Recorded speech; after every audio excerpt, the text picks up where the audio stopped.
The Department of Phosphorant Fungi Cultivation and Implementation was once an active research facility, cultivating all kinds of magical fungus. But after the facility stopped reporting in and no one came to check what happened, it remained unattended for decades.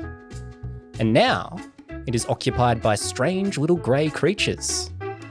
Where do they come from? Nobody knows. Some might call them Mouldmen, but they don't call themselves anything. They've largely kept to themselves over the years, but recently they've grown tired of their home and started venturing out. And just as they were planning to make their big move out into the murk, they were interrupted by 5 strangers who wandered into their home. And after observing the strangers from the shadows for a time, they've decided to attack.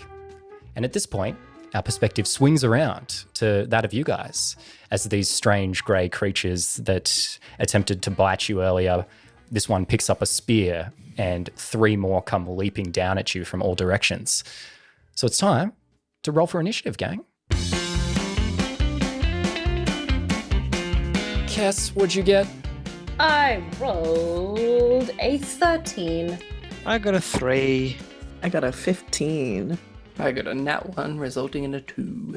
A 12. Well, let's jump into it here. So I think what you guys see as combat starts with these little guys, it's sort of like they got these like little grey, angry little faces, and they're like kind of angry, and they kind of like bob back and forth on like both feet, kind of like sprites in like a Super Mario game. And it's like angry looking at you guys. So what are you guys going to do? It's Andrea's turn first. Sorry, I should say. I love that this is the background music for combat. It's so good. What's the one that just bit Gimbals? That would be this one here. It's known by its friends as Lumpy. Oh, right. Lumpy! Oh God, Lumpy. I was gonna call him Feel bad. Nippy McGee. Nippy McGee. Oh dear. Andrea is gonna take out her. He just wanted a snack. No, not Gimbals. I think oh Lumpy, I'm so sorry. She's gonna take out her hook and kind of make a slash at Lumpy with her her left hook. 15 hit. The 15 will hit, yeah. Okay, cool. I'm so sorry, Lumpy. That's a 9 damage. Dang, 9? I think that was the first one. Yeah, that's the max damage I could have done. Awesome. Are you attacking with the other hook as well? I can do that. Oh my God, thank you for reminding me. Yeah, you can. So you got 2 for a reason. Yeah, oh my God, she takes out her right hook and I got a crit. Whoa, okay. Oh my God, she just got it out for Lumpy. Doesn't like Lumpy. Bit Gimbals when she's like, die. Oh yeah, cool. So this is good. What happens as you kill this first one immediately? What's it look like? Okay, it's got like a face, right? Yeah, little grey face is angry. It's bouncing. I think Jack specifically said that it has a face. Yeah, I just wanted to We just wanted to see Jack do that again. Yeah. That's all we wanted. Please don't kill me. Please. You guys are making this so I have hard. a family. Making this so hard. Drea doesn't care though. I care, but she's gonna take her left hook out first, and she slashes at around what would be the neck area, and then with the right hook, she'll hook in and cut it off. What are these guys' internal organs look like, Jack? Damn, that was cool. So yeah, you do that, and I think you like fully sever the head type of thing, and it sort of crumbles to the ground, and the various elements of the creature sort of land in a bit of a heap. Now it's over to the next mold man's turn. This guy, his name's Krusty. So I feel less guilty about killing Krusty. Yeah. He's got like all hardened growths all over his body. So he lunges forward for an attack. And as he does, he says, "Purge the rot." So Krusty's going to come down and he's going to make an attack on Eustace here. He's going to roll an 11. Doesn't hit. Oh. Misses its attack. It's mad. Clio, over to you. Oh man. Well, I think I'm gonna maybe try to put Krusty out of his misery. I'm gonna go to Stab Town on Krusty with my dagger. I rolled a 16. Yep, that'll hit. Nice. Yay, damage time. 4. Slice across Krusty. Some like plant matter sort of flitters past a little bit. Now, next Mouldman. This guy's Flaky over here. He sort of like steps down and like this bulbous growth kind of pops and this like flakes of dust spread through the air. And then he says, "Step 3." And he goes to stab Drea with his spear here and rolls a 19. That does hit. And you're going to take 6 damage on that one. Ooh. Eustace, over to you. I think Eustace, if he was earlier in initiative order, probably wouldn't have attacked these cute little innocent-looking creatures. And I think for a second watches Drea just eviscerate one with both her hooks, and then stops any vomit from rising up his throat. And then he's gonna jump at Flaky, who just attacked Drea, and attack them with his short sword. Let me roll for that. And I'll use the finesse property on it. 24. Yes, the 24. Oh my will hit. god. Whoa. Nice. That's 8 damage. Nice. And you're attacking the one that just attacked Drea? Yes, so Flaky. Yep, great. So Flaky takes a good slice across the front, and you see like another bulbous growth pop as you slice across, and there's all these more flakes going everywhere. He needs to go and see a skin person. And that's the end of your turn? That's the end of my turn, yep. Awesome. So now we come to Lumpy, who was the monster that the mold man that Drea previously chopped the head off. See it lying there on the ground in a pile, and you notice its viney, plant-like body start to knit back together. Watch thick strands, almost like metal, form as it sort of winds back together in front of you. Then it unnaturally hinges back to a standing position, and a long rope-like vine forms in its hands in a hard metal spear. And it starts to bob back and forth angrily again. And it's going to make an attack on Drea. We need fire. Only rolling a 7. That doesn't hit. Great. And now to the final marshman who hasn't had a turn, coming down and noticing that these 3 over here haven't really got into anything, and is just going to make an attack on Clio. Oh, great. Rolling a 16. That hits. And you are going to take 3 damage. Okay. All right, Torrin, over to you. So being that Tyron would have seen old matey Lumpy just getting stitched back up, he is going to cast Tasha's Caustic Brew. A stream of acid animates from you in a line 30 feet long and 5 feet wide. Each creature in line must succeed on a dexterity saving throw or be covered in acid for the spell's duration or until the creature uses its action to scrape off or wash the acid. The creature covered in acid take 2d4 damage at the start of its turn. Who you shooting for? Let's go for Lumpy. Dex save for Lumpy.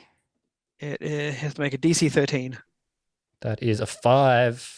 Ooh. No good for Lumpy.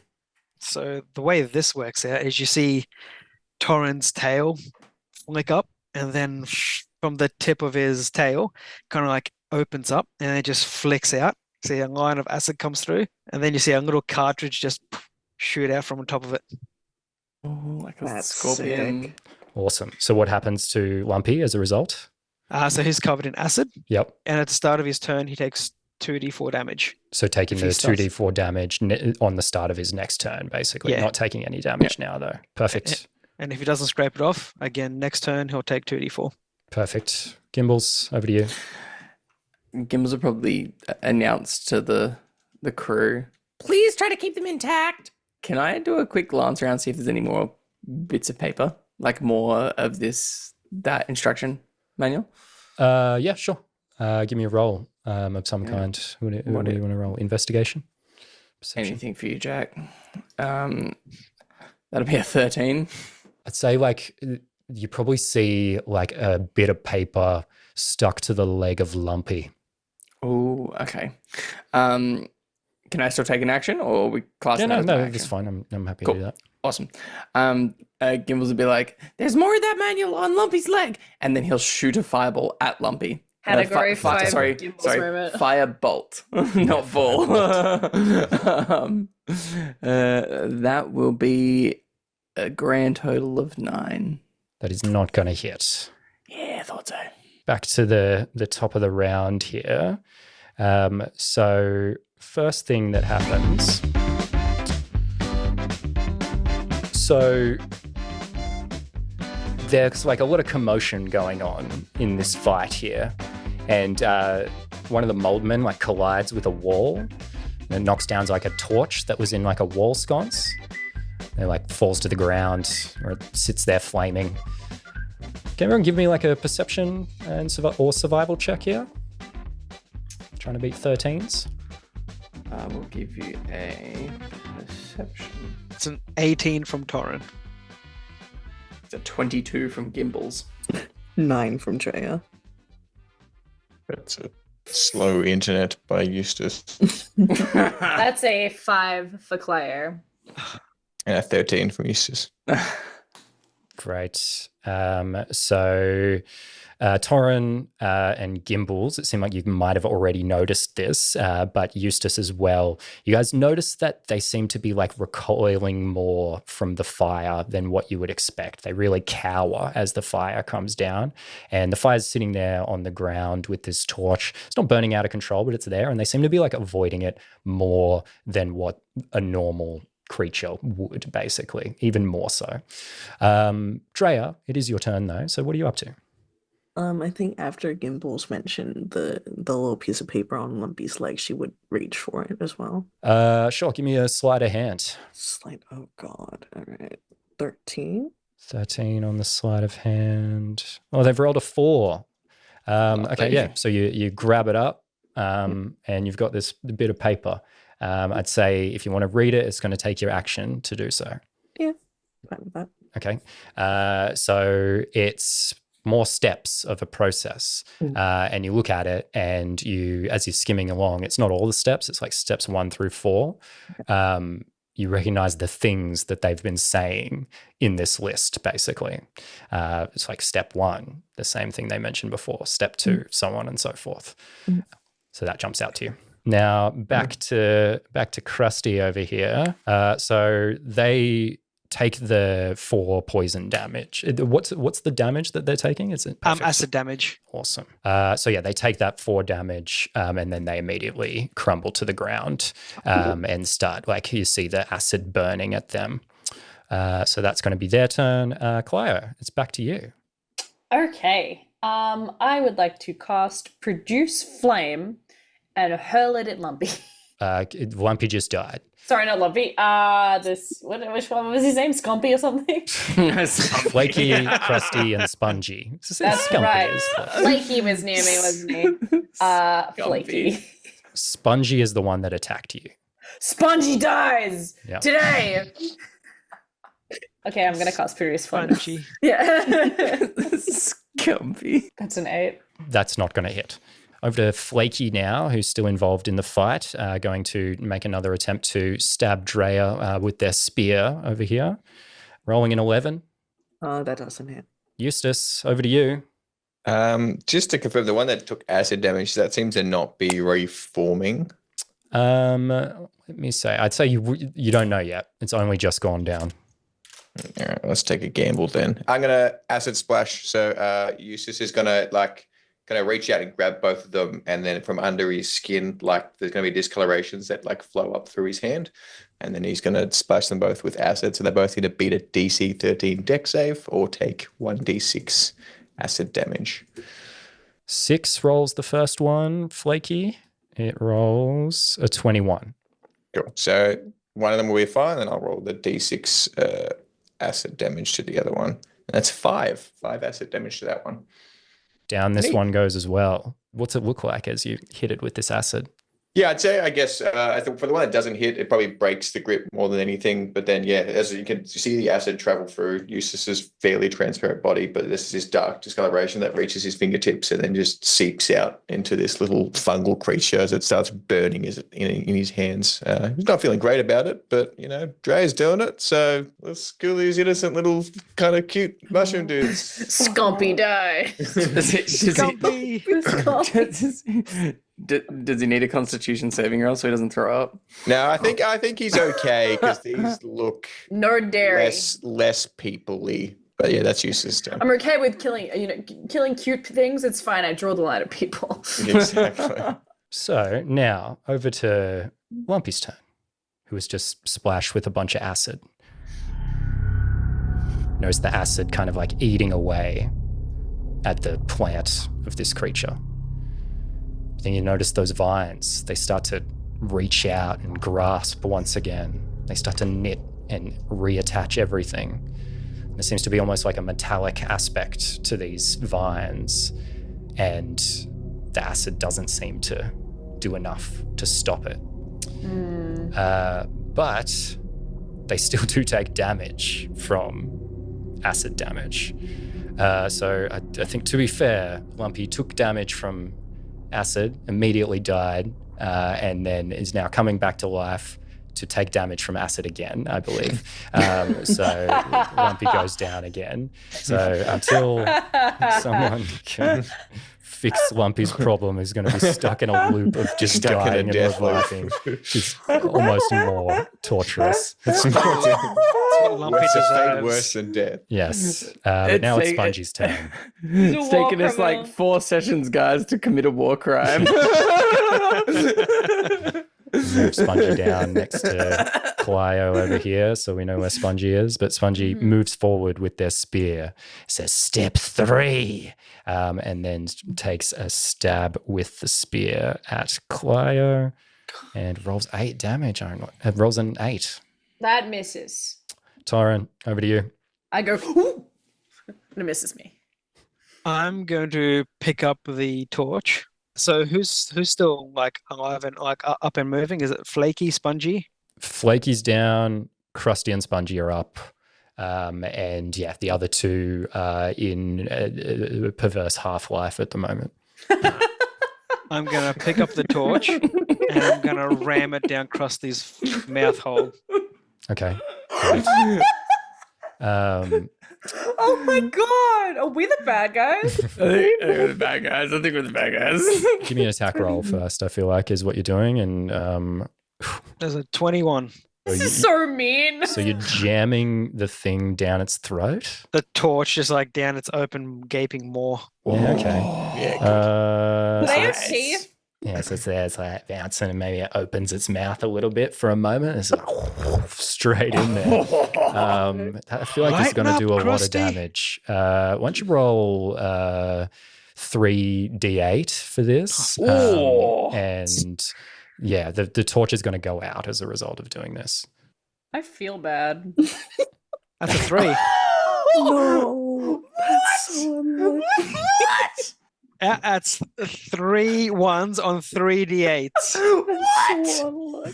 That's what I get. It's that's tough. that's, You know how do what? You know what? I blame Kess for this. I do.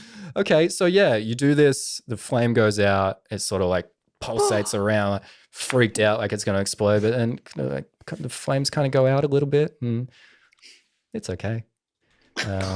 Torrens made him immune to fire. So you're welcome, guys. All right, Gimbals. Gimbals looks around and's like, "Oh right, flames. Yeah, it makes sense. Can we try to keep one of them not burnt, please?" And then he's going to step like calmly towards the closest one to him, which I'm imagining is probably Spongy. Yep. Just in the concept of things. And he's just going to put a hand to a chest if he can, and then firebolt. Attack roll. Beautiful. Is a firebolt technically a ranged spell attack? Yes. So you're technically making it with disadvantage. It doesn't matter. I rolled a nat one anyway. Oh, And let me guess whose fault is that? Oh, it's Cass's, absolutely. Okay, cool. So yeah, I think you put your hand, you're touching him, it's too close, flame Yeah. goes off. I think And you're it going to just singe your hand a fizzles. little bit here. So let's take. Can you? Is D2? Is that a number? Is that a dice you can roll that has two Yeah, sides? coin flip. Roll. The campaign ends Okay. here. We lose to the little guys. I got 1. So you Hell take 1 yeah. damage as you singe your Beautiful. own hand with your Yeah, with your Gimble's attack. thinking he was going to look cool. He's like, ow! Dreadnought. Oh goodness. Save us, Dreadnought. Save us. Dreadnought, I don't think she could save you. She also does acid damage. They're gonna come back. Okay, I'm going for Spongy. These names, man. Spongy. At Gimble's request, could I try to grapple it and just kind of hold it in a headlock? I just keep it here. Yep. So we can just keep this one. I don't know what to roll for that, but we can just keep this one. Yeah. Okay. So I think you may have to make an unarmed attack first. Okay. An unarmed strike. That was a crit. Yeah. Okay. So Oh. that'll hit. And now I think it's like an opposed athletics check for grappling. Jazzy's immune. I guess. 14. Should I be rolling anything? Yeah, you got to roll. You got to beat a 14 on the athletics check. Athletics. Oh, Crit all right headlock. at that. 15. Oh, by one. Just. Okay, what's it look like? What kind of hold you got him in? She'll go for it and she kind of like squeezes it in her bicep and then just like really just pushes it Oh. really close. If it could breathe, she's trying to choke it out, but not kill it. We're trying to keep this one, I guess. Okay, so you're trying to choke it unconscious. Okay, Yeah, we'll if I just could. roll the crit damage on that unarmed strike there. 4. Okay, so it takes that 4 massive. damage. Its eyes bulge a little bit. And it's like angry. You'd see it mouthing a new step that it's trying to say. So now let's go over to Krusty over here. So despite all the chaos that's going on, he's still bouncing angry. Just ate a fire. That's not good. Now he's going to try and stab Torrin with the spear. Let's go. Oh, rolls a crit. That'll hit. Oh, Down goes Torrin. That'll hit you for 9 damage. oh God. my god, that They have a chance. I didn't know these things could one-shot me. Jack God. just goes back to bouncing. Yeah, and then it says, "What are the mushrooms?" All right, Claire, your turn. All right, let's see if I can do something. All right, I'm the spongy, aren't I? Yep. Awesome. Great. Who's well, in a headlock by Drea, by the way. Oh, awesome. Okay, well, I'm going to try what Torrin tried earlier. I'm going to cast Produce Flame again on my hand. It's going to kind of like, the end of her, she's got this long braid. The end of her braid is kind of always a little bit fiery. And so she's going to like take her hair, go all the way down and produce the flame from that. And then she's going to run over, I guess, walk over wherever Drea is with Spongy in the headlock. And is gonna cram her fingers onto its jaw, try to open it, try to jam her fist in there with the Produce Flame. Okay, so it's grappled. So yeah, I think an unarmed strike on this to land an attack, basically. Okay. Please. I believe in you. Okay. Unarmed strike. Let's go. With Yeah, advantage. that's a with advantage. Yep. I fumbled the second one, so the first one was a 12. I'm sorry, Cass. 12 is not enough to hit this headlocked creature. I think you maybe put your hand forward and it sort of snaps at your hand and you come back and you sort of lose the flame a little bit. Clio loses her arm. All right. And I like that we have canonized the goose teeth, though. So the spell that you cast, Eustace, the one that hit Flaky, was that the ongoing damage or just like a one-time just a affair? once off. Okay, so it will knit back together at this point Fantastic. and stand back up unnaturally and immediately begin bobbing again. Then it will also continue its attack on Drea and attempt to hit with the spear. Only rolling an 11. That doesn't hit. Yeah. Eustace. Jack, we like to have fun, and I don't have any spells that will kill any of these things, but I do have I do have things in my inventory. And I like to think because of all of Eustace's sneaking out, he's probably got like pre-tied rope in a way that he can kind of throw. It's like put a pre-knot around it. So I like to throw one over the head of one of these things like a noose, and then pull my tinderbox out and light it on fire around its neck. I love that. But first, I just need you to give me like just a very quick flashback to you making this creation. So let's do this music. So you're at home alone and you're creating this device. What's going on? It's probably the second or third time that Clive started disappearing on me, and there was full nights of not looking into anything, and then it's like, oh, I want to go look about. There's for some reason rope lying around, so let's figure out how to tie some knots. And I think it wasn't just this night. It's probably like 3 days of practicing how to tie a knot before he actually went outside. And then started the process of doing it. And the first couple of times he would have lassoed it up, pulled his weight into it, snapped. But he's had a lot of time by himself to practice that knot tying. Not a lot else to do in the around the home. So yeah, he's good at this. He's got his knots good to go. This is the easy part. The hard part is lighting it on fire when his hands are made of water, but that doesn't matter. Great. So then we like rush back from that memory into the combat situation here, and you're like, got that rope. What happens? So do you want me to do a check to lasso? I feel like that's a dex check of some kind. Do you have something dex there you want to roll that you might suggest? Let's call it survival, I guess. That probably makes the most sense. Survival? Okay, yeah, let's do it. Give it a survival. It's just an attack roll as your survival, though. That's a 19 on the survival That check. will hit. Oh, yeah. Awesome. And then, I guess. Which one were you attacking? The one that got up that I didn't do the job on. Let's Flaky. do that one. It was all flaky. Get back up and lassoed him straight away. And then, pull out my tinderbox and ignite the thing. Like, that's the plan. Okay, cool. So not as strong as hitting the inside of the creature, this type of move. But give me 1d8 on this. It's a 4. It's all right. Middle of the mark. And it's fire damage, so it's good. You watch the flame proceed up the rope and touch it and start burning it apart. And you notice as it burns that it doesn't knit back together in any way. And this one, you can tell, actually dies. So then over to Lumpy now, who still trapped in this hellish Takes existence. 2d4 damage. Comes back to life and tries to talk about a step and then immediately just crumbles back down again. It's eternal hell. Yes, it's brutal. Spongy's turn, who is in the grapple currently. I don't think Spongy is smart enough to know to try and get out of the grapple. So they're just going to trying to stab Clio, who tried to bite. So I imagine he's still holding the spear somehow whilst with a headlock, trying to Reaching stab around. Like a Clio. little chihuahua. So they'll make this attack with disadvantage. Oh my God. First roll is a nat 20, which really God. sucks for me. Second roll is a 7. Is that going to hit Clio? No, a 7 is not going to hit. Awesome. Thank God. Tyron, over to you. Being that fireworks, Torrin is going to hopefully put Lumpy out of his misery. He's going to attack Krusty with the green flame blade. Great. So give us the roll first.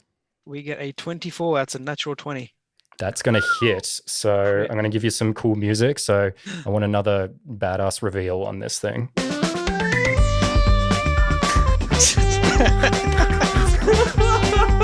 the bad guys. Torrin's just going like, damn it, I thought the fire in my throat would have worked. It's going like, you know what?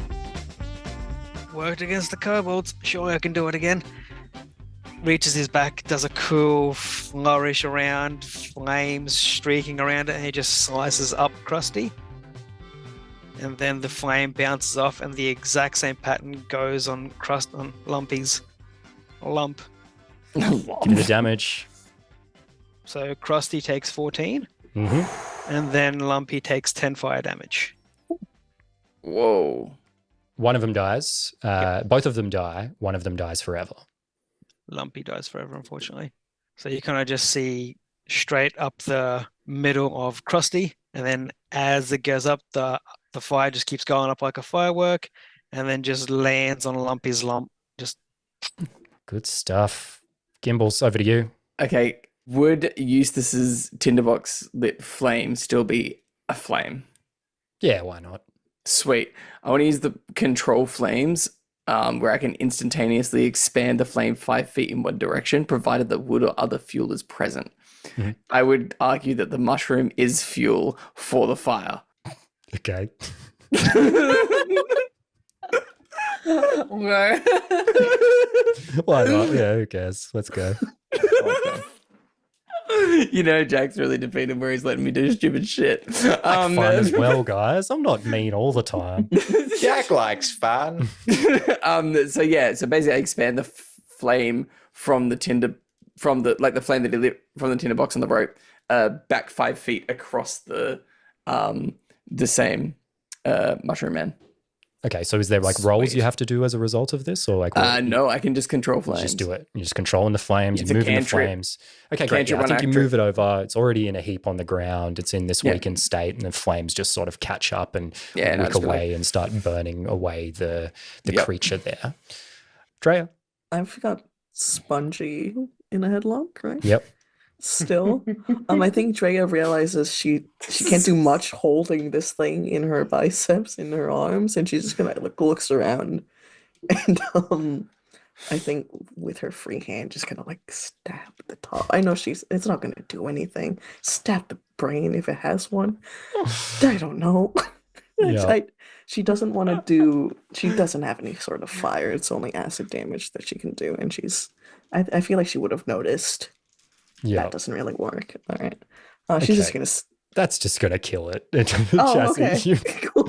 You've got it in a headlock. You're just stabbing it in the top of the head. I'm not going to make you roll for Okay, that. cool. It's intact though, right? Yeah, it dies, and in this weakened state that it is in at this point, it is quite trivial for you guys to come over and just put some fire on this thing, basically. So, Well, if I'm standing right there anyway. yeah, who does it? What does it look like, Cass, as you? Well, if I'm ignite right the there. flame? Fire's right in front of me. So you stabbed it in the head and I'm already there and it's nearly bitten me. Yeah. So I'm assuming that I still have that produce flame, or maybe I reignite. It's cantrip, I reignite it.